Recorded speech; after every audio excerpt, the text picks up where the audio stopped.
at a much faster rate than in previous decades. It's part of the whole package of lower taxation and regulations. Trade world, you got to play by the rules.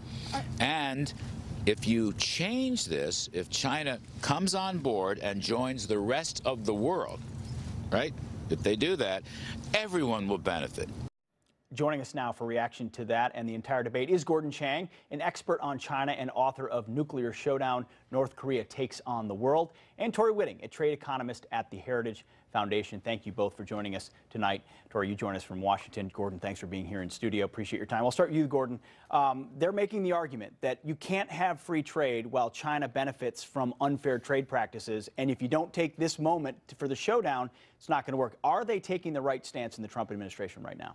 I think they absolutely are, because we now do have, as you point out, Pete, a trade outlaw at the center of global commerce. They've been gaming the system, and they actually are threatening the entire World Trade Organization global architecture.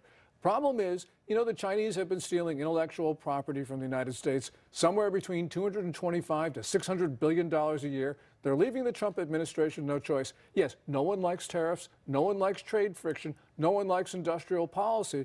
But in an innovation economy, if you can't protect innovation, we don't have an economy. Absolutely. Tori, if state-run companies are benefiting from intellectual theft and selective tariffs that they apply, and at the World Trade Organization, China's considered a developing nation and as a result gets preferential treatment, how is America supposed to play on a level playing field?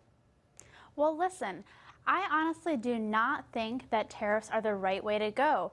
Gordon makes an interesting point there that, the Trump administration or that China is the one that's possibly going to be ruining the world trade system.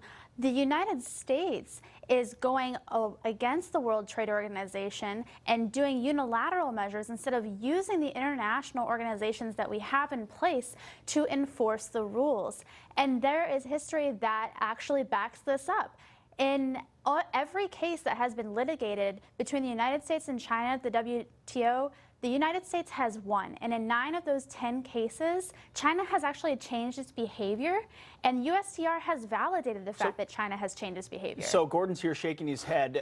Is that true? And should we appeal to the WTO? Yeah, well, her facts are true, but the story is, if we have this perfect record at the WTO against China, and China's becoming more mercantilist, which they certainly have been for the last 7 or 8 years, the WTO is not the answer. The real problem here, Pete, is that the dispute resolution mechanism at the WTO actually encourages trade violations because there is no penalty until there's an adverse decision. And what China has done is it's done violative acts or procedures or policies, and they wait 5 or 6 years or whatever, and then when there's an adverse decision against them, they take it off, but then they start something else which is equally violative, and they've been gaming the system. It doesn't work. Gordon, but I'm being told that if President Trump takes these actions, massive industries in the Midwest and elsewhere are going to be undercut. This trade war is going to hurt American workers ultimately. What's your take on that? That's completely overblown. You hear this, for instance, soybean farmers are not going to be able to sell their products. That's not true. If China were not to buy from soybean farmers in the U.S., which they can't do anyway, but let's say they were, so they'd have to buy from Brazil.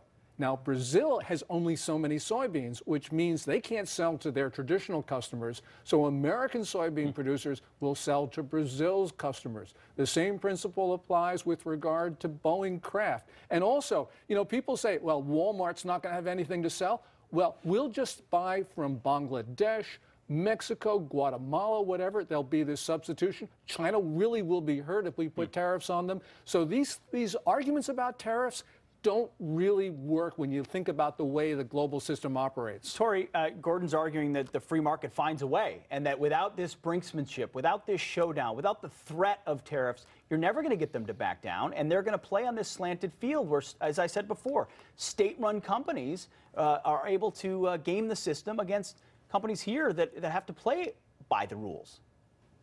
Listen, here's the thing. I'm not arguing that China is not a problem. They absolutely are violating the international trading system, and it is up to the United States as well as our international allies who are obeying the rules to hold China accountable. But we haven't held them accountable. I mean, so things have gotten worse. Our trade deficit has increased. Presidents have said they want to do something about it, but they've been completely ineffectual.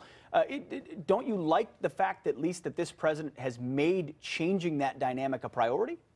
Listen, the trade deficit is a really poor measure for evaluating the health of an economy. The United States is doing great. The administration has really done a great job at lowering taxes and lowering regulations to make this a great place to do business.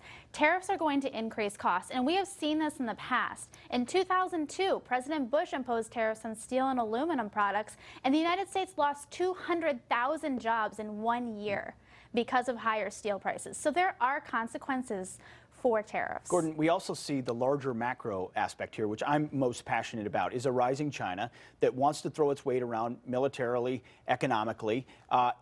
Does a showdown like this change the mindset of a permanent president now in China, seeking to be a dictator, who wants more power regionally and globally? Is this the kind of showdown we need to have to check the rising power of China? We absolutely do, because, we've had a succession of American presidents who have warned China on various dangerous conduct on the part of Beijing, but we never carry through. So we've taught the Chinese to ignore our warnings. Now we've got a president who actually means what he says. He shows flashes of political will. I hope he carries through, because this is exceedingly dangerous for not only for the United States, but for the world as well. We need the Chinese to act responsibly, and our policies up to now have completely failed to do that. What we have done is we've emboldened the worst aspects in Beijing by allowing them to do what they want. Well, and Xi Jinping has a Chinese dream by 2050 that looks a lot different than the American dream, and if we don't blunt that, the world could look very different by then as well. Tori Whiting, Gordon Chang, thank you very much for this informative discussion on a Friday night. Appreciate it. All right. Well, coming up next, Michelle Obama resorts to a parenting metaphor